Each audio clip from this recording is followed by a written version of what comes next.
सबसे पहला आज का जो मुद्दा है वो दिल्ली से है, दिल्ली सरकार से है, दिल्ली के राज्य सरकार से है, अर्थात केजरीवाल साहब से है। हां, वही केजरीवाल जिन्होंने अगेंस्ट करप्शन मूवमेंट का हिस्सा बनकर अन्ना आंदोलन को खड़ा करके अन्ना आंदोलन के माध्यम से एक पॉलिटिकल ताकत खड़ा करने का काम किया। हां, तो आप सबको याद होना चाहिए कि केजरीवाल मतलब अन्ना आंदोलन, और अन्ना आंदोलन मतलब आरएसएस द्वारा सुनियोजित प्रायोजित आंदोलन। जिस आंदोलन के तहत केजरीवाल साहब पार्टी खड़ा किए,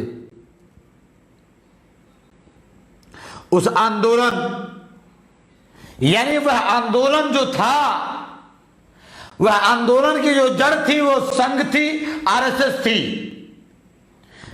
कांग्रेस के खिलाफ अगेंस्ट करप्शन मूवमेंट, चूंकि उस समय की मांग थी और देश में गुस्सा था और आरएसएस ने उसको भुना लिया।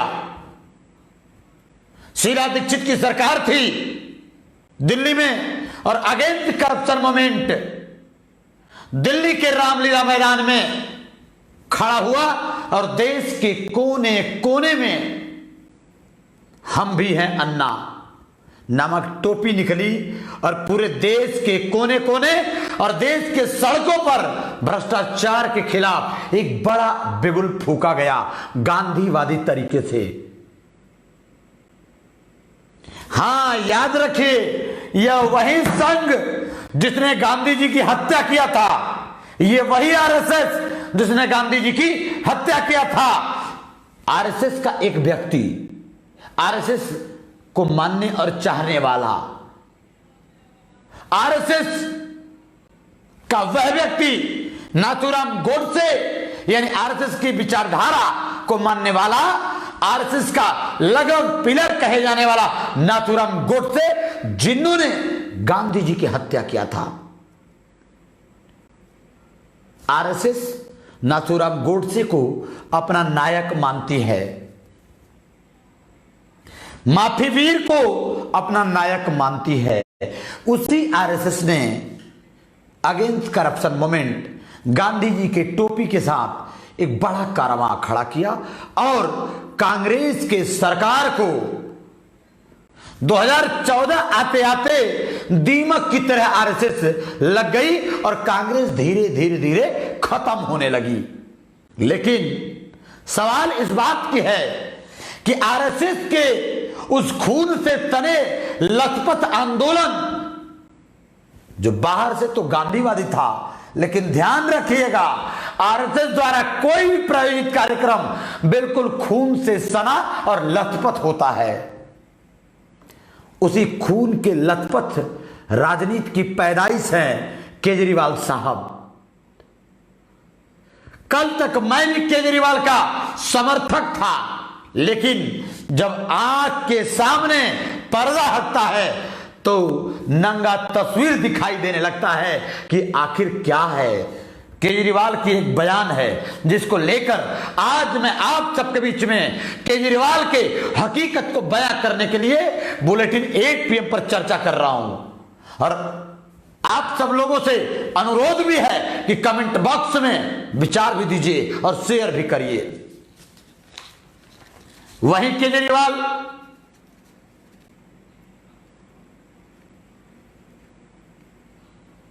केजरीवाल जो कभी भारतीय जनता पार्टी के खिलाफ पार्टी खड़ा किए, वही केजरीवाल जो बनारस में मोदी के खिलाफ 2014 में चुनाव लड़े, वही केजरीवाल जिन्होंने कहा कि मैं हार जाऊंगा तो मैं रिजाइन दे के आऊंगा, जिसने रिजाइन दे दिया। लगा कि देश में एक दमखम वाला लीडर हो सकता है देश को मिल जाए, लेकिन बाद में पता चला कि यहां भी संघ ने अंदर से खुराक डाला है। यह बात मैं इसलिए कह रहा हूं आज, ये बात मैं खुल के इसलिए कह रहा हूं बुलेटिन 8 PM पर कि केजरीवाल साहब ने कोरोना काल में एक बयान दिया है। केजरीवाल साहब ने कहा है, माननीय मुख्यमंत्री दिल्ली केजरीवाल जी ने कहा कि दिल्ली में इलाज इस समय तो केवल दिल्ली वालों का होगा, बाहर के लोगों का इलाज राज्य सरकार नहीं करेगी। तो सवाल उठता है और इस सवाल का जवाब देना पड़ेगा। ये वही केजरीवाल, जब केजरीवाल ये बात कहते हैं कि दिल्ली में सिर्फ दिल्ली वालों का इलाज, सीएम केजरीवाल ने कहा दिल्ली में केवल अब दिल्ली वासियों का, दिल्ली वालों को का इलाज रिजर्व रहेगा और बाहरियों का इलाज नहीं होगा। तो इसलिए आज सवाल है, तो क्या दिल्ली में अब महाराष्ट्र के रास्ते पर अब दिल्ली प्रवासी के लिए बेगाने हो गई? तो केजरीवाल जी से सवाल है और हमें आपको यह सवाल करना पड़ेगा। जरूरी ये नहीं कि आप कल तक किसी के समर्थक थे और आज भी किसी के समर्थक हैं और वो गलत करे तो उस पर आप चुप रहें। समर्थक होना कोई बुरा नहीं, लेकिन गलती पर भी चुप रहना इसी को कहते हैं गुलामी। तो आज मैं केजरीवाल सरकार पर सवाल खड़ा करता हूं। बुलेटिन 8 PM केजरीवाल सरकार पर सवाल खड़ा करता है।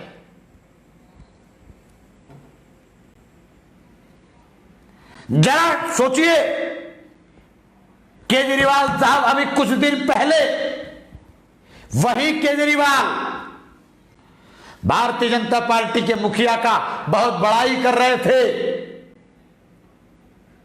बहुत लच्छेदार भाषा।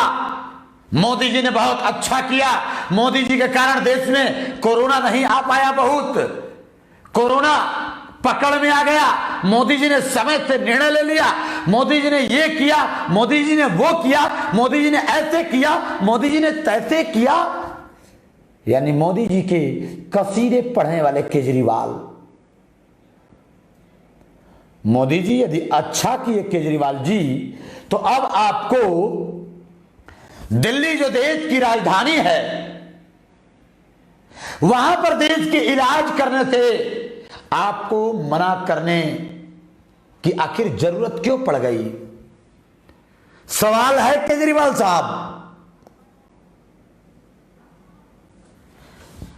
जैसे मुंबई में पीछे के दिनों में उत्तर भारतीयों को मार के भगाया जाता था, उत्तर भारतीयों को गाली दिया जाता था, मुंबई से उत्तर भारतीयों को यही शिवसेना, यही बाल ठाकरे और राज ठाकरे उत्तर भारतीयों को मार के भगाते थे। आज उसी राह पर केजरीवाल तो नहीं, जिन्होंने यह कह दिया कि अब दिल्ली में सिर्फ दिल्ली वालों का इलाज। क्या केजरीवाल भी अब आरएसएस के इशारे पर तो नहीं? यह सवाल है।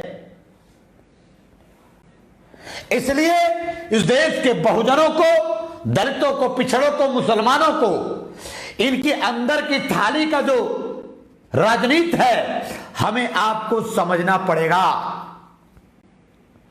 हमें आपको तर्क करना पड़ेगा और हमें आपको इस विचारों पर आवाज उठानी पड़ेगी कि आखिर क्यों।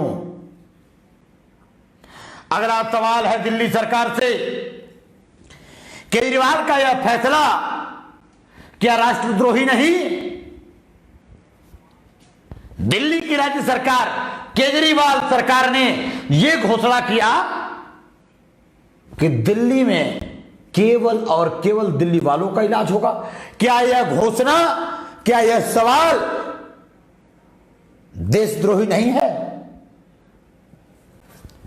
कुछ दिन पहले पीएम के सुर में सुर मिलाने वाले केजरीवाल साहब, इसका मतलब अब आपके जो अंदर था संघ वाला विचारधारा, वह विचारधारा अब बाहर से दिखने लगा है। यह बात बहुजन समाज को सोचना पड़ेगा। इसे सवाल है, केजरीवाल जी जरा बताइए, जिन लाखों लोगों ने दिल्ली को अपने खून से सींचा है, दिल्ली के इंडस्ट्रीज को अपने खून से सींचा है, जिन लाखों लोगों ने दिल्ली में दूसरे राज्यों से आकर के दिल्ली में रोजगार किया है, केजरीवाल साहब आपके दिल्ली को टैक्स दिया है, राज्य सरकार के खजाने को भरने की कोशिश किया है। दिल्ली सरकार से सवाल है, केजरीवाल सरकार से सवाल है कि जिन देश के कोने कोने से आने वाले लोगों ने दिल्ली में रोजी रोजगार करके दिल्ली को सजाने का काम किया, अगर आज वह चाहे उत्तर प्रदेश के हों, चाहे बिहार के हों, छत्तीसगढ़ राजस्थान के हों, उड़ीसा वेस्ट बंगाल के हों, कर्नाटक केरल हैदराबाद राजस्थान गुजरात के हों, असम के हों, कश्मीर के हों, देश के कोने कोने के अन्य राज्यों से आने वाले लोग हों, जो लोग दिल्ली में रह रहे हैं, अगर वो संक्रमित हो गए केजरीवाल साहब, तो क्या आप उनका इलाज नहीं करेंगे? आपके बयान ने एक बखेड़ा खड़ा किया है, आपके बयान ने दूध का दूध और पानी का पानी किया है कि आपकी विचारधारा क्या है। आखिर केजरीवाल साहब तो दिल्ली को खून से सींचने वाले, दिल्ली को अपने पसीने से सींचने वाले, वो संक्रमित हो जाएंगे। जो अन्य राज्यों से दिल्ली में रह रहे हैं, उनका इलाज कौन करेगा? उनका इलाज कहां होगा? वो कोरोना मरीज दिल्ली से क्या छत्तीसगढ़ जाएगा? क्या वो कोरोना मरीज दिल्ली से वेस्ट बंगाल जाएगा?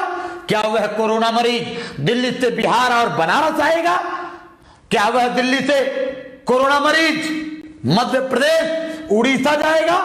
क्या वह दिल्ली से कोरोना मरीज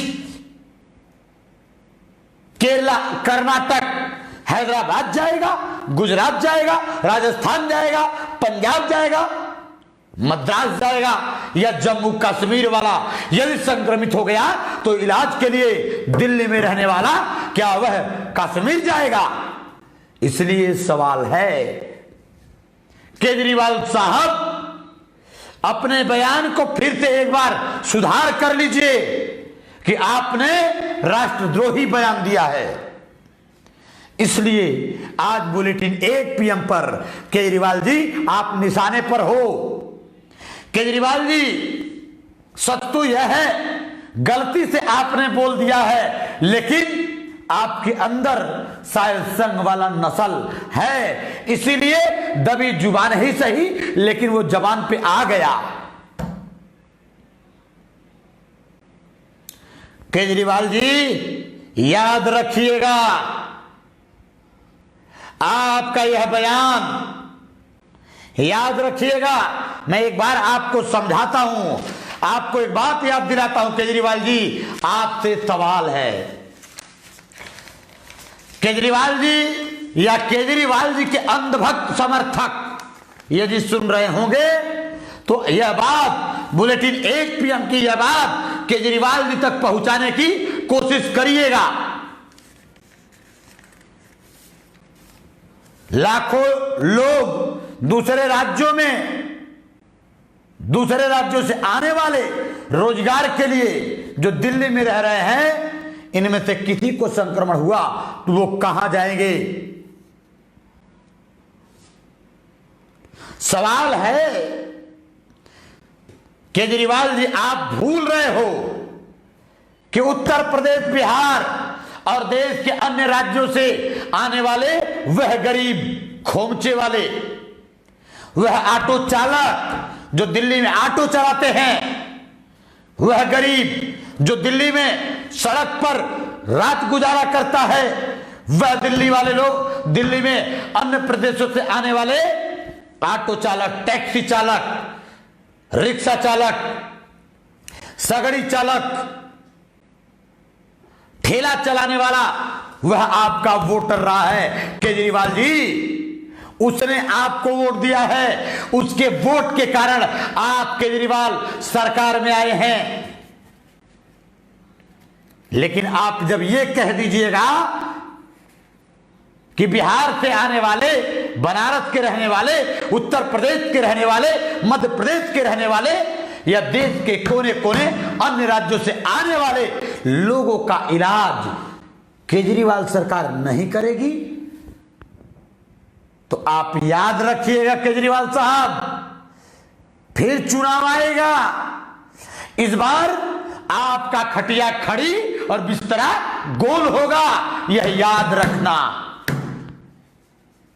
यह जनता है, सब जानती है, यह जनता है, सब पहचानती है केजरीवाल साहब, इस बात को याद रखना। इस बात को याद रखना। सरकार से सवाल है, सरकार ये बताए बाहरी व्यक्ति है कौन। सरकार से सवाल है केजरीवाल जी, सबसे पहले ये बताओ कि बाहरी व्यक्ति दिल्ली में कौन है। दिल्ली राजधानी है, दिल्ली हमारा है, दिल्ली में रहने वाला बाहरी कौन है और कैसे है, यह सिद्ध तो करना पड़ेगा केजरीवाल जी आपको। आखिर वो प्रवासी मजदूर जिन्होंने शहर चुना मजदूरी करने के लिए, जिनके पास अपने गांव को छोड़कर अपने परिवार को लेकर वो मजदूर दिल्ली में है, उसका क्या होगा बताइए। दिल्ली देश की राजधानी है, यहां पूरे देश के लोग अपने जरूरी कामों के लिए, रोजगार के लिए, दिल्ली को संवारने के लिए दिल्ली में रहते हैं। तो आखिर जवाब दीजिए, क्या उनका इलाज दिल्ली में नहीं होगा तो कौन करेगा, यह सवाल है। 7 अप्रैल को केजरीवाल ने दावा किया था, 7 अप्रैल को ही केजरीवाल साहब ने दावा किया था कि हमारे पास 30,000 से ज्यादा दिल्ली में, दिल्ली सरकार के पास कोरोना से निपटने के लिए बेड हैं। यह दिल्ली सरकार ने दावा किया था, केजरीवाल सरकार ने दावा किया था, दावा किया था कि 30,000 बेड कोरोना संक्रमितों के लिए दिल्ली सरकार के पास है। 2 दिन पहले कहा हमारे पास मात्र 8,000 ही बेड हैं। अब कह रहे हैं कि हमारे पास 10,000 बेड हैं। डॉक्टरों के सुझाव के अनुसार अब आप कह रहे हैं कि जून के लास्ट तक हमारे पास 15,000 बेड हो जाएंगे। अरे आप मोदी के भी बाप निकले क्या केजरीवाल जी? आप तो भैया मोदी के भी बाप निकल गए। जैसे मोदी कहते थे 21 दिन में खुल जाएगा, जैसे मोदी जी कहते थे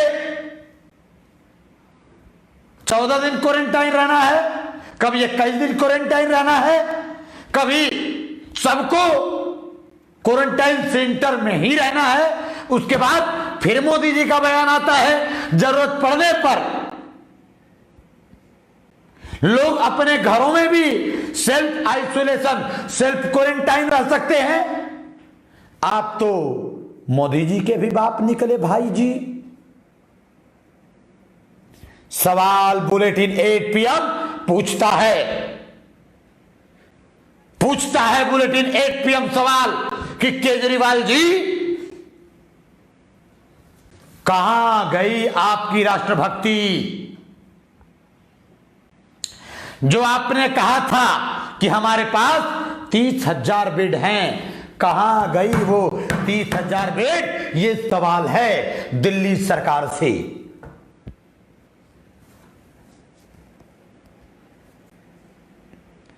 आखिर उस जनता को आप धोखा क्यों दे रहे हैं? दिल्ली में रहने वाली जनता को केजरीवाल जी सवाल पूछता है बुलेटिन 8 PM। तो आप लोग देखिए, समझिए, विचार करिए कि केजरीवाल जी अब वो वाले केजरीवाल जी नहीं हैं जिसको हम आप केजरीवाल जी को केजरीवाल जी समझते थे। अब केजरीवाल जी संघ वाले केजरीवाल जी शायद हो तो नहीं गए, इसलिए आपको केजरीवाल पर भी नजर रखना पड़ेगा। इसलिए आज बुलेटिन 8 PM केजरीवाल जी से सवाल पूछता है। आज आप सबसे अनुरोध होगा, इतना शेयर करिए कि यह आवाज केजरीवाल तक पहुंचे कि केजरीवाल जी आप कुछ भी करते जाइएगा, लोग आपकी गुलामी करेंगे। ऐसा नहीं है, लोग मोदी का गुलामी करके झेल गए हैं, इसलिए अब किसी की गुलामी अब लोग नहीं करेगा, अब तो लोग सवाल करेगा। बुलेटिन 8 PM डेली कार्यक्रम के आधार पर लोगों को सवाल पूछने की आदत डाल देगा। नेशनल दस्तक की आपसे गुजारिश है कि अगर इसको बचाना चाहते हैं तो नेशनल दस्तक को सब्सक्राइब करने के लिए रेड कलर के सब्सक्राइब बटन को दबाएं, फिर बेल आइकन की घंटी दबाएं। नेशनल दस्तक को बचाने के लिए बहुत जरूरी है कि हर खबर को शेयर करें, लाइक करें, कमेंट जरूर करें।